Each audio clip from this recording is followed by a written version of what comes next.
Chapter 3 Fright. "Shake a leg," growled Charlie. Reluctantly I awoke to the crackling of the fire. The billy was already boiled, the bacon fried. Charlie was sitting down to breakfast. It was as yet only the steel gray of dawn. I slung off the blanket and grabbed the towel, yawned down to the beach. The lagoon water was cool and so motionless that the floating sperm of fishes was still brown patchwork upon it. As I returned to the fire, a bird called to its mate from behind the little peak. "Sounds homelike, almost like the bush," I smiled. "You won't hear many birds here," answered Charlie, "and what there are lazy. I had the billy boiled before the earliest took his head from under his wing." I grinned. He and I are birds of a feather. In lively anticipation we prospected the beach, though it seemed futile and ridiculous to expect that mineral could be here in a mixture of shells, broken corals, and sand. But in some dishes we did get a few colors of tin.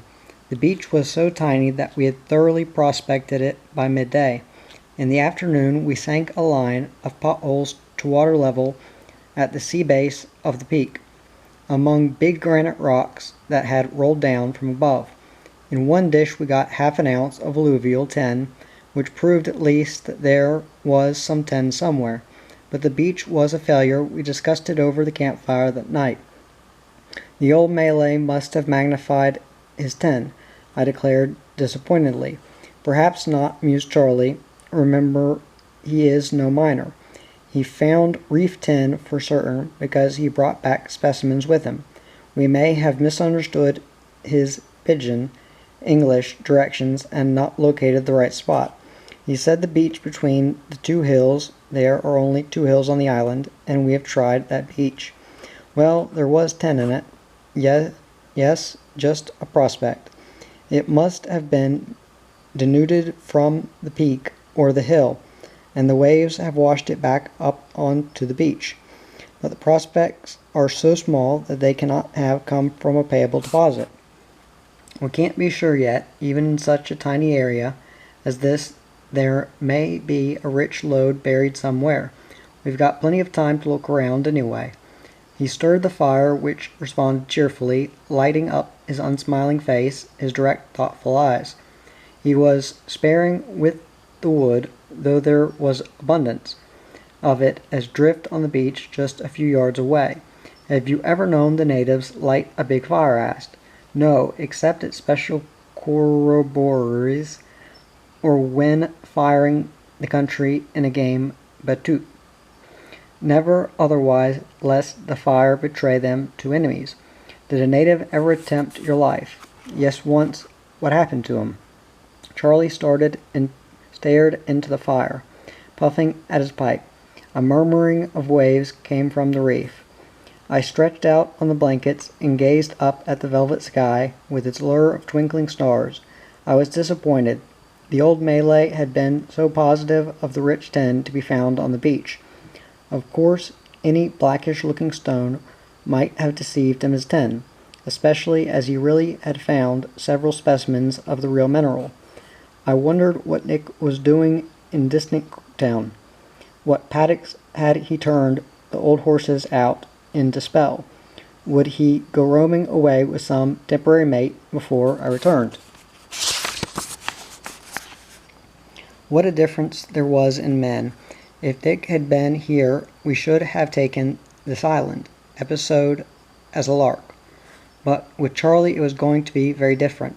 We were temporary mates, but were worlds apart. Even now I was beginning to think before I spoke. With Dick here I'd have to say anything at any old time, just for the sake of a laugh. Next morning Charlie prepared to make a damper. He had a big fire blazing to provide the coals. The camp oven was being warmed while he cooked breakfast. I did the washing up. It was simple enough. I just put the plates and pannikins in the prospecting dish and poured a billy of hot water on them, then tipped them out on the grass to dry. To own a drying cloth would have meant that we should have had to keep on washing it. Charlie mixed up his dough in a workmanlike fashion, flopped it in the camp oven, covered it with just the right amount of coals, then stepped to the beach to wash the flour from his hands. I was glad to see him tackle the damper. If there is any one thing I hate in bush life, it is making it a damper. Most men dislike making dampers and detest the dreary drudgery of washing clothes. Permitted by the low tide and our domestic arrangements for the day completed, we set out to explore, carrying our prospecting tools. A glorious day, we felt like walking miles instead of a miserable few hundred yards. As we passed the well by the mangrove edge, little birds fluttered up with a cheeky greeting. We stepped off the island onto the broad, gray-white road of the coral reef. The sea lazily walloped one side of it. The other was hedged in by the dense green wall of the mangrove forest. Above 1,000 yards ahead was the Mount, its domed top visible above the mangrove branches. I walked with boots on, for coral is often sharp, and some species of needlepoints are poisonous, but Charlie walked on bare feet, the soles tough as leather from years of bushwalking without boots. "Take care you don't get a poisoned leg from a coral splinter," I warned. "We must get used to coral splinters," he growled. I laughed. "No need. We probably won't be here more than a month at most." "You can never tell," he answered, and pointed towards a swimming fish. Something snapped shut as a spray of water hissed up beside us. A little farther along, and another clam closed its shell and squirted a spray in alarm. We laughed, for this chap had been asleep and squirted after we passed. Walking softly to one big open shell, I prodded the purple flesh inside with a stick. The clam closed instantly, ejecting a spray of water and tightly gripping the stick. Some clams remained open.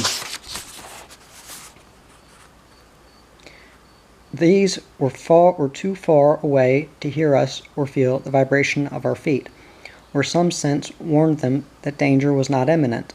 "They are poisonous-looking things," growled Charlie at one fellow the size of a giant cabbage, whose flesh was a vivid pattern of green and purple.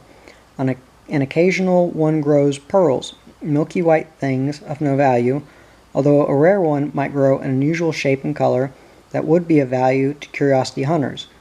There'd be no hope for a tiny fish caught between those closing hinges, I remarked. No, and very little for the diver when he puts his foot into one of those giants below. The clams don't eat fish. No, they drain their food from minute life in the water. But I've found a drowned fish in one of these shells. He was probably speeding away from pursuing fish, and he touched the flesh, and the clam closed on him. Lying at the bottom of the pools left by the receding tide were long, uninspiring sausages, black, brown, and gray. "The black fish are all right," said Charlie, pointing to the bêche de mer. "The others are useless. The Chinese won't buy them for soup. I wonder if the bêche de mer cutters ever sail this way. Yes, but never to the island. They get their bêche de mer from shallow water, and the water here goes to great depth straight down from the reef. Away across over the mangroves, on the opposite side of the island, there may be shallow water, but those trees would block us from ever seeing a vessel close inshore there." Some of the pools on the reef surface were 6 feet deep, with water like clear glass. On their inner edges grew fairy gardens of delicately shaped corals and marine growths. Some corals were prettily colored, some were shaped like dainty ferns and grasses, others resembled ornamental bushes. Broadleaf plant life, leaves of grotesque color and pattern, and leaf growths as fine as girls' hair were playing ground of tiny fish vividly covered. These lively jewels peeped out from their hiding places a moment, and then swam into the center of the pool to stare bravely at us. "There might be fairy fish down there, where those fern fronds and russet grasses are waving." "Yes," growled Charlie. "I've seen chaps like those toy fish playing among a dead man's bones." The nigger swore that the fish that ate his eyes grew eyes of their own that shine like the stars at night. And there are more fairies, he pointed. Cruising swiftly along the reef edge were numerous black fins. It was the first time I had seen sharks in a school. Their shadowy gray bodies and swiftly cruising fins were soon to grow a comparatively familiar sight. Along the reef edge, the coral wall was like a precipice shearing down into deep sea. We peered over and presently could see right down into the depths. Gorgeous coral gardens took shape, and queer things, half plant, half animal, and moving things that we could only guess or wonder at.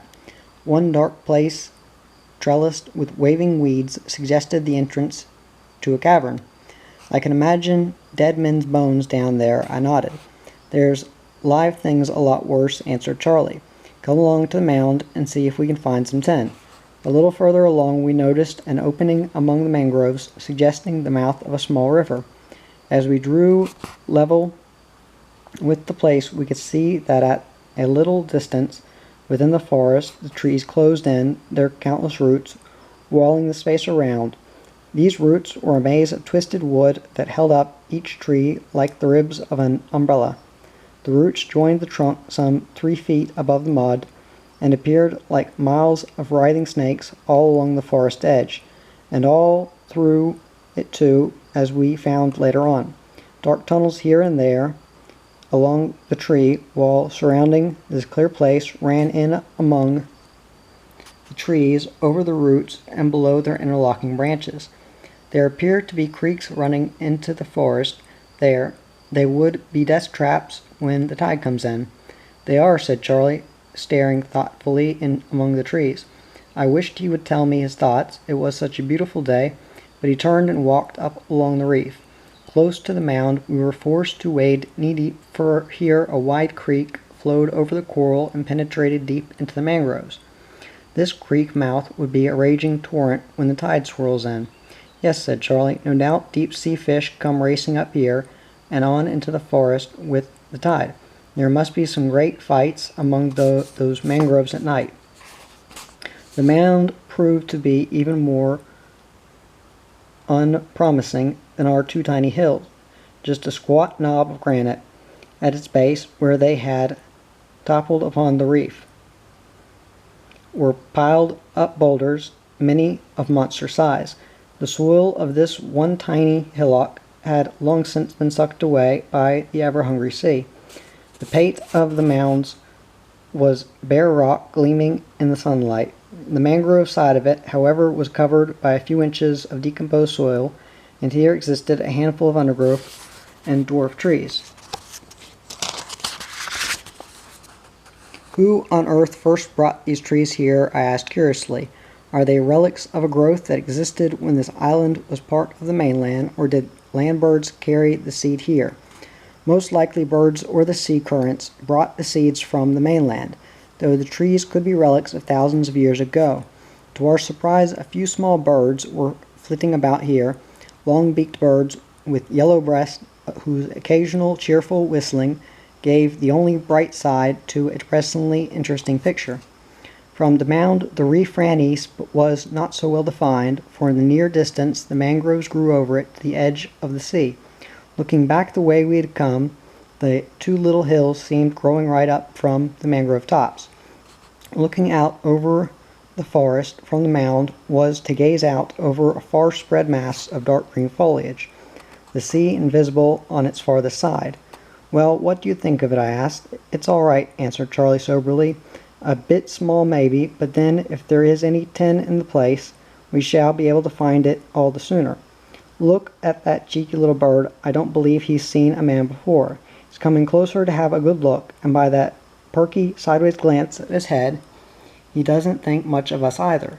I wonder where the little chaps get their water.